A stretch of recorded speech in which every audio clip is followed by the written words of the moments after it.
को ही नववर्ष की पूर्व संध्या यानी चैत्र मास के कृष्ण पक्ष की पितृदोष निवारणी, कष्ट हरणी और संकट मोचनी चैत्र अमावस्या की अनंत शुभकामनाएं एवं बधाई।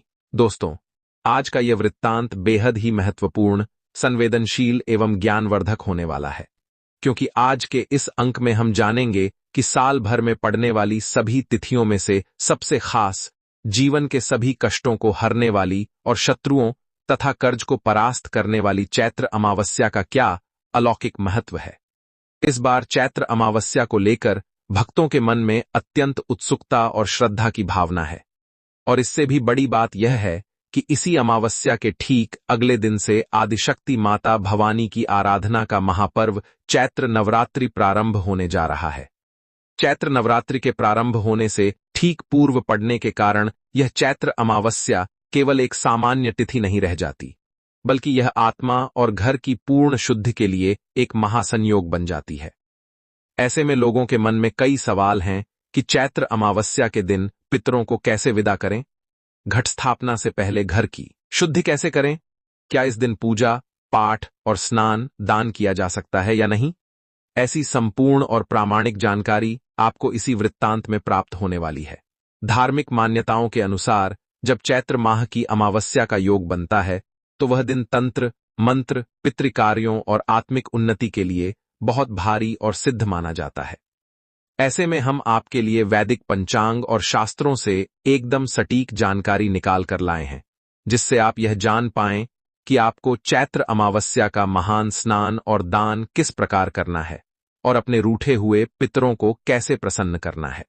वैसे तो हिंदू पंचांग के अनुसार हर माह के कृष्ण पक्ष के अंत में अमावस्या आती है, पर चैत्र माह में पड़ने वाली इस अमावस्या का महत्व शास्त्रों में सबसे अद्भुत और शक्तिशाली बताया गया है।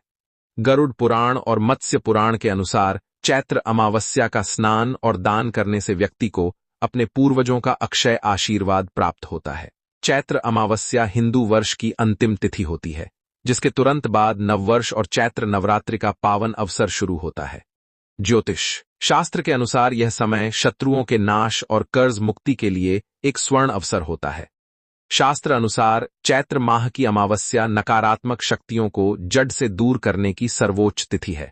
इस दिन जो भी मनुष्य पितरों के निमित्त पूरी श्रद्धा से तर्पण करता है और श्री लक्ष्मी नारायण का स्मरण करता है, उसके जीवन से बड़ा संकट और अनिष्ट टल जाता है। स्कंद पुराण में अमावस्या के दिन तामसिक भोजन और मांस मदिरा के सेवन को महापाप की श्रेणी में रखा गया है। इस दिन नकारात्मक और आसुरी शक्तियां प्रबल अवस्था में होती हैं, इसलिए लहसुन प्याज मांस मदिरा का सेवन भूलकर भी ना करें। चैत्र अमावस्या के दिन घर में किसी भी प्रकार का क्लेश ना करें, वाद विवाद से बचें और किसी भी सुनसान जगह पर जाने से परहेज करें। इस अमावस्या का मूल तत्व पितृ शांति और नवरात्रि के लिए शुद्ध है। इस दिन भगवान विष्णु और श्री लक्ष्मी नारायण को जल अर्पित करना अत्यंत पुण्यदायक और मोक्षदायी माना गया है। शास्त्रों में यह भी स्वीकार किया गया है कि इस दिन काले तिल, उड़द की दाल, लोहे की कोई वस्तु और सरसों के तेल का दान करना चाहिए, जिससे शनि और राहु दोनों के दुष्ट प्रभाव शांत होते हैं। इस दिन किन कार्यों से आपको बचना चाहिए, यह जानना भी अति आवश्यक है। सबसे पहले तो इस दिन का मूल भाव ही है पवित्रता और संयम। इसीलिए किसी भी प्रकार का क्रोध, मिथ्या भाषण और स्त्री संग संभोग इस दिन सर्वथा वर्जित माने गए हैं। अमावस्या के दिन बाल और नाखून बिल्कुल नहीं काटने चाहिए और पुरुषों को दाढ़ी नहीं बनानी चाहिए। इस दिन घर को पूर्ण रूप से साफ रखें, जाले वगैरह हटा दें, क्योंकि अगले ही दिन से चैत्र नवरात्रि का आरंभ हो रहा है, तो माता रानी के स्वागत के लिए घर का कोना स्वच्छ और सुगंधित होना चाहिए। इस दिन बुजुर्गों और ब्राह्मणों का दिल से सम्मान करें और किसी भी गरीब, भिखारी या असहाय जानवर को अपमानित करके अपने द्वार से न भगाएं। शाम के समय आप हाथ मुंह धोकर स्वच्छ वस्त्र पहने, भगवान को सात्विक भोग अर्पित करें और इसके बाद स्वयं सात्विक भोजन ग्रहण करें। याद रहे, चैत्र अमावस्या के दिन किया गया दान कभी व्यर्थ नहीं जाता, वह 100 गुना होकर पितरों के आशीर्वाद के रूप में आपको वापस मिलता है। यह अमावस्या अत्यंत पवित्र और शत्रुओं का नाश करने वाली मानी गई है, जो आपकी उन्नति में रुकावट बनी हुई बाधाओं का समूल नाश करती है। पौराणिक काल की एक अत्यंत प्रसिद्ध कथा है। एक नगर में एक सेठ साहूकार रहता था। वह व्यापार में बहुत सफल था, लेकिन उसके भाग्य में संतान सुख नहीं था और वह हमेशा बीमार रहता था। उसके शत्रु भी बहुत अधिक थे, जो उसका धन हड़पने की ताक में रहते थे। एक दिन एक तेजस्वी और सिद्ध साधु उसके द्वार पर आए।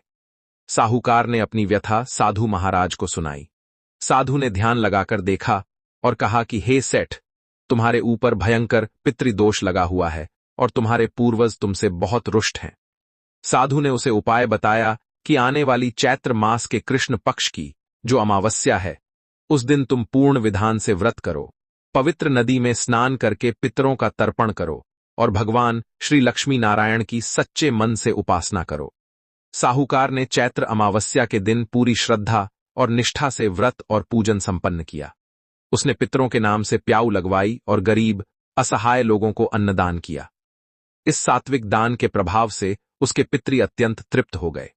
कुछ ही समय में साहूकार की पुरानी बीमारी चमत्कारिक रूप से ठीक हो गई, शत्रुओं का नाश हुआ और उसे एक सुंदर स्वस्थ पुत्र की प्राप्ति हुई। स्वयं भगवान विष्णु ने कहा है कि चैत्र अमावस्या का व्रत और दान इतना प्रभावशाली है कि यदि कोई इसे पूर्ण श्रद्धा से करे तो उसे तीनों लोकों में कोई पराजित नहीं कर सकता। चैत्र अमावस्या के दिन व्यक्ति को शारीरिक और मानसिक शुद्धि पर विशेष ध्यान देना चाहिए। पूजन विधि की बात करें तो सूर्योदय से पूर्व उठकर पवित्र नदी में या घर पर ही नहाने के पानी में थोड़ा सा गंगाजल और काले तिल मिलाकर स्नान कर लें। इसके बाद सूर्य देव को तांबे के लोटे से जल अर्पित करें और पितरों के लिए दक्षिण दिशा की ओर मुख करके जल में काले तिल और सफेद फूल मिलाकर उनका तर्पण करें। घर के मंदिर में या तुलसी माता के पास संध्या के समय एक शुद्ध घी या सरसों के तेल का दीपक अवश्य जलाएं। संध्या के समय जब सूर्यास्त हो जाए, तब घर के मुख्य द्वार के दोनों तरफ दीपक जलाने से माता लक्ष्मी घर में प्रवेश करती हैं और चैत्र नवरात्रि के लिए घर पूरी तरह से पवित्र हो जाता है। इसके बाद वहीं बैठकर श्री लक्ष्मी नारायण का स्मरण करें और ओम नमो भगवते वासुदेवाय मंत्र का कम से कम एक माला जाप अवश्य करें। भक्तों, इस बार की चैत्र अमावस्या और नवरात्रि का आरंभ एक अत्यंत दुर्लभ और महाशक्तिशाली संयोग लेकर आ रहा है। वैदिक पंचांग के अनुसार अमावस्या तिथि की शुरुआत 18 मार्च 2026 को सुबह 8:25 से हो रही है और यह 19 मार्च को सुबह 6:52 तक रहेगी। इसके तुरंत बाद चैत्र प्रतिपदा तिथि लग जाएगी और मां दुर्गा की भक्ति का महापर्व शुरू हो जाएगा। इस बार खास बात यह है कि अमावस्या तिथि और प्रतिपदा दोनों ही तिथियां पूर्ण रूप से सूर्योदय से मान्य नहीं हो रही हैं। इसलिए उद्या तिथि और शास्त्रों के विधान के अनुसार अमावस्या का स्नान व दान, पितृविसर्जन, नवरात्रि के पहले दिन की पूजा और घट स्थापना, यह सब कुछ 19 मार्च को ही किया जाएगा। ज्योतिषीय गणनाओं के अनुसार पूरे 72 साल बाद ऐसा ऐतिहासिक संयोग बना है जब चैत्र नवरात्रि के प्रथम दिन ही अमावस्या का साया और प्रभाव भी पड़ रहा है।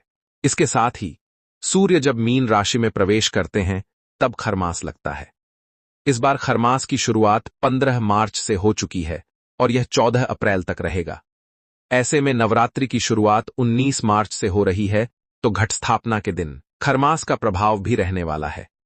इतना ही नहीं, चैत्र नवरात्रि के शुरुआती दिन यानी घट स्थापना से लेकर तृतीया तिथि तक का समय पंचक के प्रभाव में भी रहने वाला है। पंचक के साथ पहले दिन खरमास और अमावस्या के इस साये के चलते कई भक्तों के मन में यह सवाल उठ रहा है कि क्या इस दौरान महत्वपूर्ण पूजा, पाठ और कलश स्थापना करना उचित है। भक्तों, ज्योतिष और पारंपरिक शास्त्रों के अनुसार इस स्थिति में कोई भी दोष नहीं माना जाता है।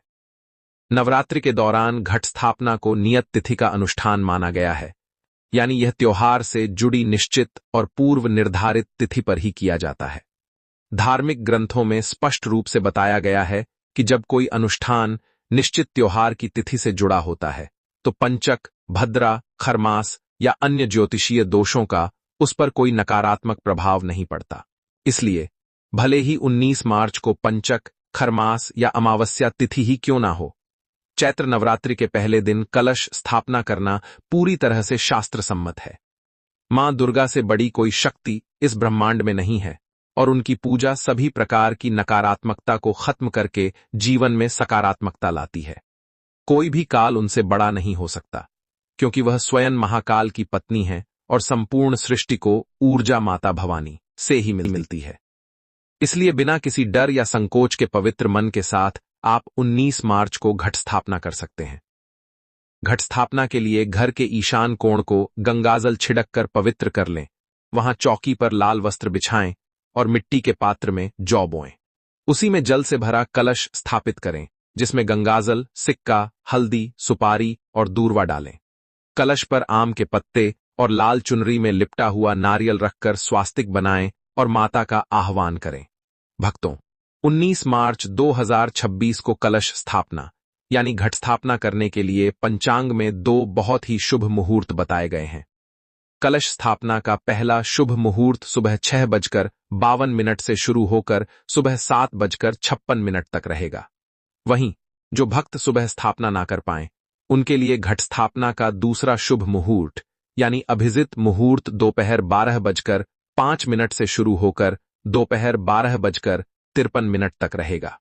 इन्हीं शुभ मुहूर्तों में माता का स्मरण करते हुए कलश स्थापित करें, जिससे पूरे 9 दिनों तक आपके घर में सुख, शांति और अखंड समृद्धि का वास होगा। चैत्र नवरात्रि का समय वह दिव्य काल होता है, जब संपूर्ण सृष्टि में शक्ति का जागरण होता है, जब मां दुर्गा अपने 9 स्वरूपों के साथ पृथ्वी पर विराजमान होती हैं और साधक को अपनी कृपा से धन, सुख, समृद्धि और कष्टों से मुक्ति प्रदान करती हैं। ये वही समय है जब छोटे से छोटे उपाय भी अत्यंत प्रभावशाली हो जाते हैं और यदि श्रद्धा और विधि से किए जाएं तो जीवन की दिशा बदल सकते हैं। आज हम आपको लौंग और नींबू से जुड़े ऐसे चमत्कारी उपाय बताने जा रहे हैं, जो चैत्र नवरात्रि के दिनों में करने से आपकी बंद किस्मत के द्वार खोल सकते हैं। आपके घर में धन का